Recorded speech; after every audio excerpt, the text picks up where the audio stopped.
Good morning. Good morning. Welcome to Marine Baptist Church Sunday service. Our word for today is explosion. Let's begin our service by standing and singing hymn number 178, O Little Town of Bethlehem.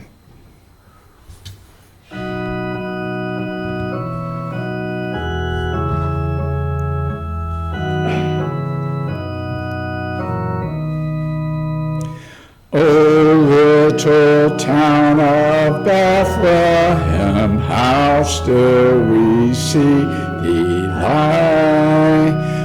Above thy deep and dreamless sleep, the silent stars go by. Yet in thy dark streets shineth the everlasting light. The hopes and fears of all the years are met in thee tonight. For Christ is born of Mary and gathered all above. While mortals sleep, the angels keep their watch of wondering love. O morning stars together proclaim the holy birth, and praises sing to God the King, and peace to men on earth. How silently, the one gift is given.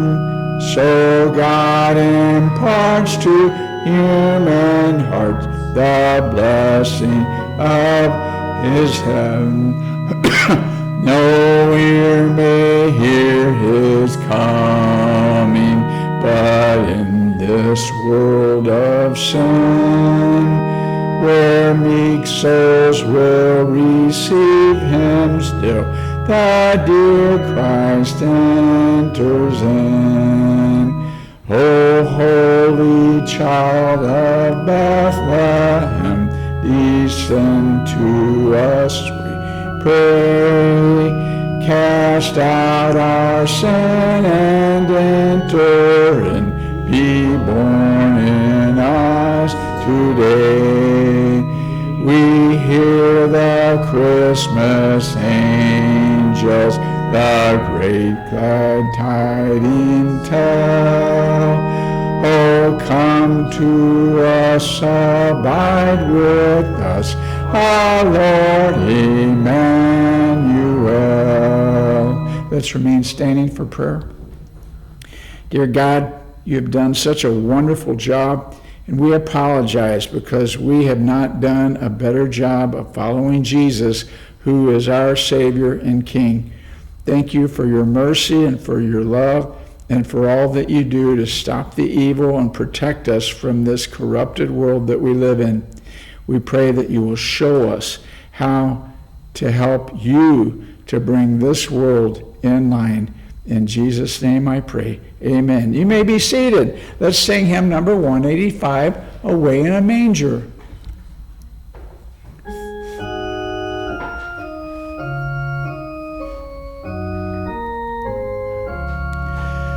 Away in a manger, no crib for a bed, the little Lord Jesus laid down his sweet head. The stars in the sky all looked down where he lay. The little Lord Jesus asleep on the hay. The cattle are lowing, the baby awakes, but little Lord Jesus no crying he makes. I love thee, Lord Jesus, look down from the sky and stay by my side until morning is nigh. Be near me, Lord Jesus, I ask you to stay close by me forever and love me, I pray. Bless all the dear children in thy tender care, and fit us for heaven to live with you there. Amen. This time I'm going to ask Pam to come and bring a reading from Billy Graham, Wisdom for Each Day. I want to say two things right quick. We're glad to have Nell back in service. She just got out of rehab Saturday, and we're just thrilled that she's back in service with us, and we've been praying for her and David. And also, John and I were watching TV this morning, and this one child said all he wanted for Christmas over in Ukraine was the power to be turned back on. We have so much to be thankful for in this country, and we take it for granted. And I just want to say thank you, Jesus. Amen. Now, if I can get my tears gone, I can read this. The title of it is Pray for Peace.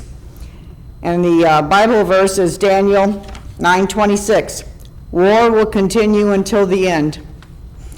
In the Bible, God calls us to work for peace and pray for peace. But he also warns us that conflicts and wars will always be part of human society until Jesus comes at the end of history to set up his kingdom of peace and justice.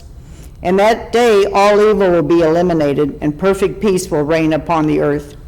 Until that day, however, the world will always be subject to wars and rumors of wars. Why is this? Why can't we live together in peace? The reason is that our hearts are selfish and filled with anger and greed and a lust for power. Until our hearts are changed, we will never know lasting peace. Tragically, we are a planet in rebellion against God. That is why the world's greatest need is to turn to Christ. Only he can change us from within by his Holy Spirit. But even when wars rage, we can have peace in our hearts as we open our life to Christ. Ask God to give you that peace and pray that others will know it too. Amen.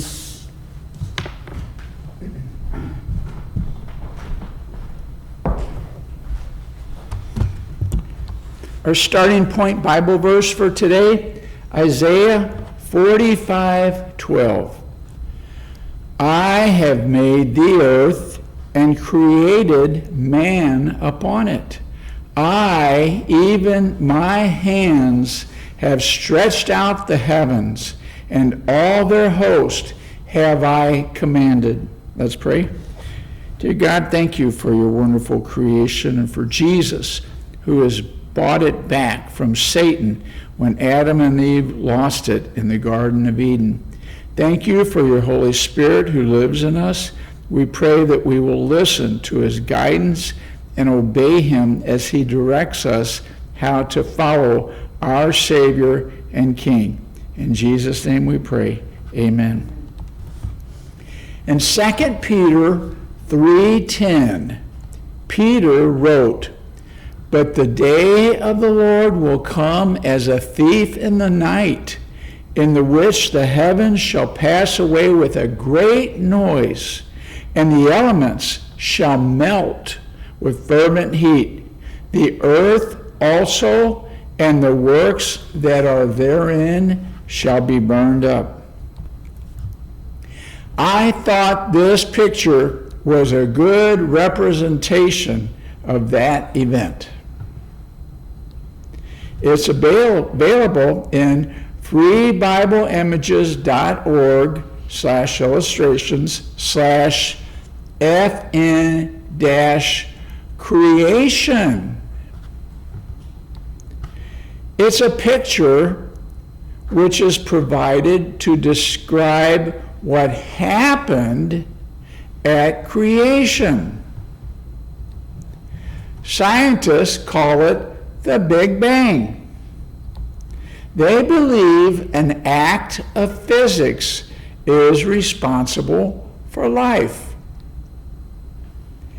Anything but God. I Googled, can scientists see energy from the Big Bang, and found this entry. The actual afterglow of the Big Bang, known as cosmic background radiation, can still be observed today. But scientists, such as the ones at AnswersInGenesis.org, disagree. They continue to show us real science that proves it didn't just happen. The ABG, anything but God, folks, want you to believe they've got it together. But they continue to tweak their theory, and one of the fallacies that they want to correct is the idea that it was an explosion. Even the ABGers have grown uncomfortable with their idea of an explosion. I Googled definition of explosion and found gunpowder, bombs exploding, which is what I expected. But there are other meanings for explosion. For example, change in amount of life. This is from the ABGers, who talk about the rapid change in the abundance and diversity of life in the ocean during one of their periods that they've designated the Cambrian explosion. When I was young, we observed an evangelism explosion, which is still going on. People sharing the good news about Jesus all over the world. I'm sure you have heard the term information explosion. The information explosion is the rapid increase in the amount of published information or data and the effect of this abundance. We can watch events all over the world and learn how to do about anything on TV. Did you know that some varieties of plants spread their seed out by exploding them out of pods? This is what I found when I Googled for virus explosion. And the list goes on and on. The ABGers continue to flounder, but God's people thrive on God's word, which has been around for thousands of years and has not changed.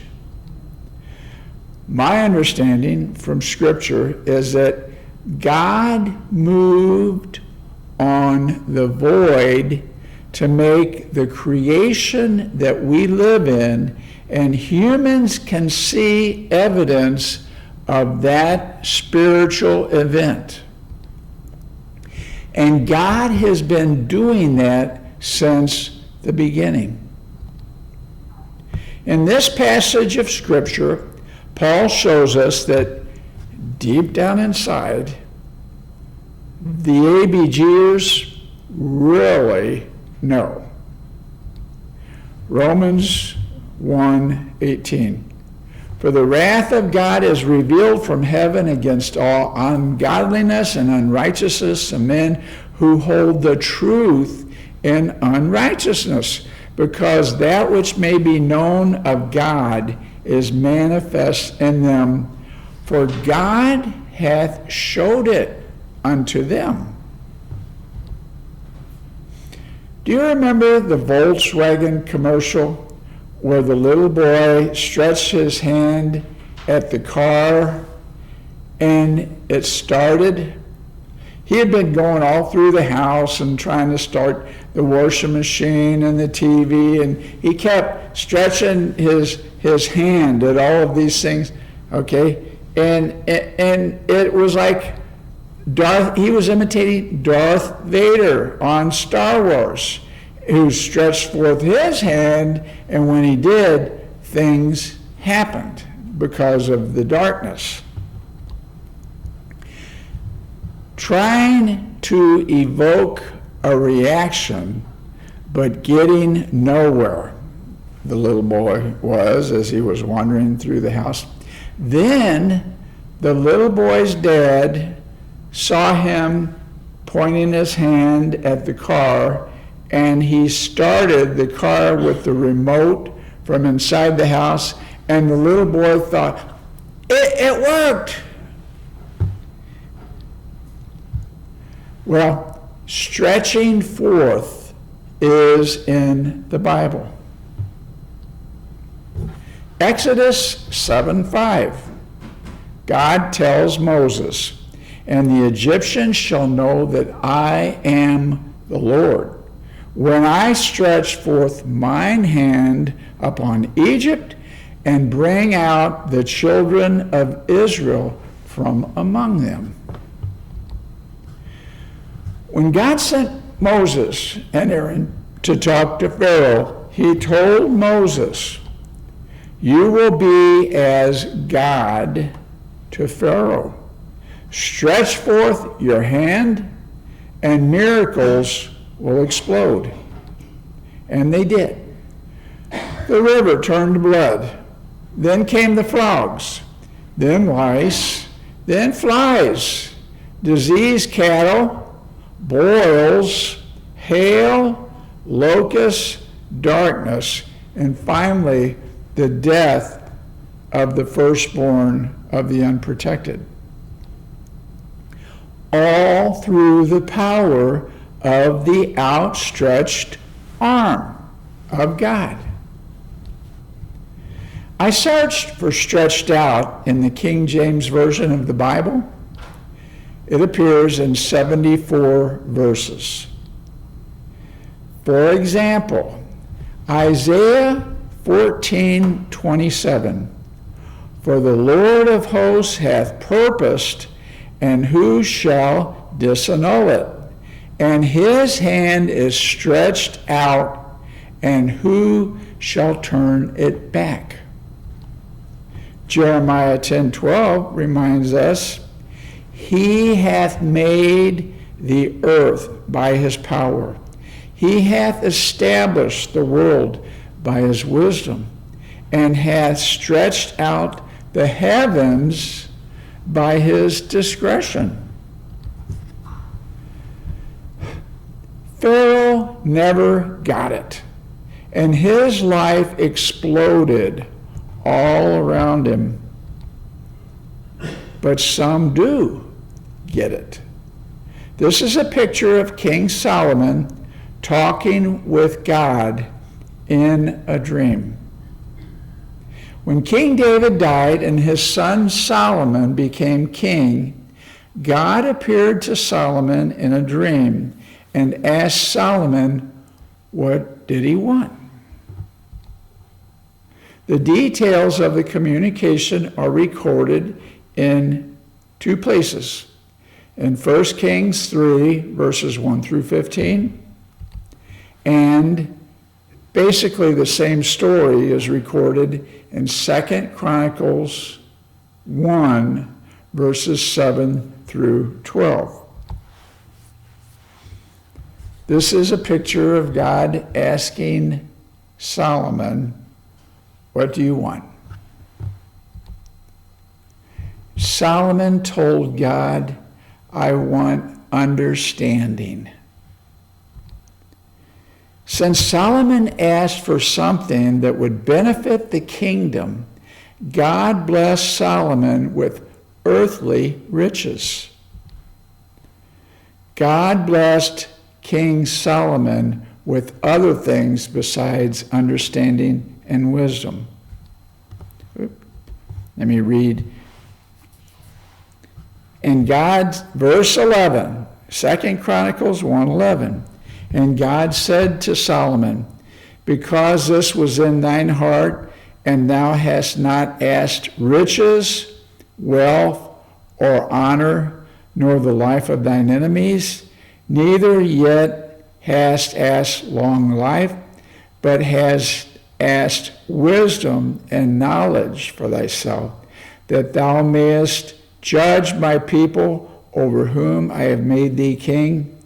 Wisdom and knowledge is granted unto thee, and I will give thee riches and wealth and honor, such as none of the kings have had that have been before thee, neither shall there any after thee have the like. I tell you this because I believe that God gives me a word each week that he wants me to use as the starting point for the message that he wants me to deliver to you on Sunday morning, and I try to be faithful to do that. God has done this with his people throughout Scripture. This is a picture of the Greek man appearing to Paul in a dream, calling him to come to Macedonia, which he did. God gave Mary's husband, Joseph, a message to flee to Egypt with Mary and Jesus. God gave Ezekiel the word to preach, and the bones became alive. So I began watching for God to give us, a word, and when he does that, I write it down and share it with my wife, Pam. She uses it as a starting point as she searches for the word that she brings us from Billy Graham Wisdom for Each Day in the Daily Bread, and the selection of songs that we sing. Once God gives me the word, I begin searching the Bible to discover what God has given us. I do my best to determine what God wants me to say and build his message that he wants us to hear.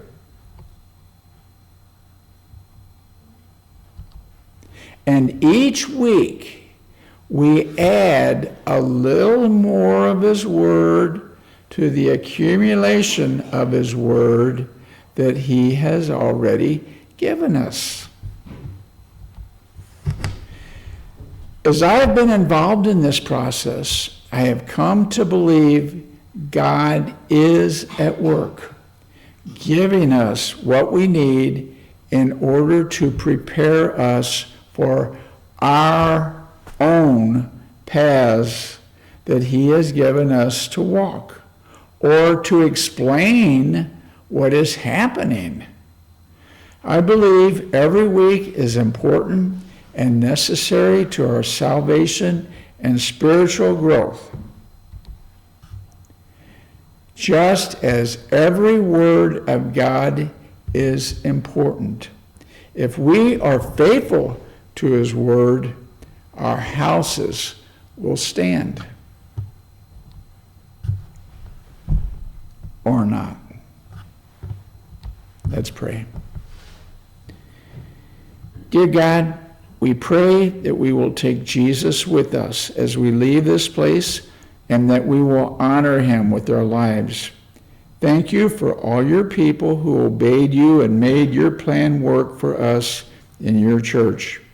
We are so blessed because of your people. We pray that others will be blessed by our lives as we live for you. In Jesus' name we pray. Amen. God bless you.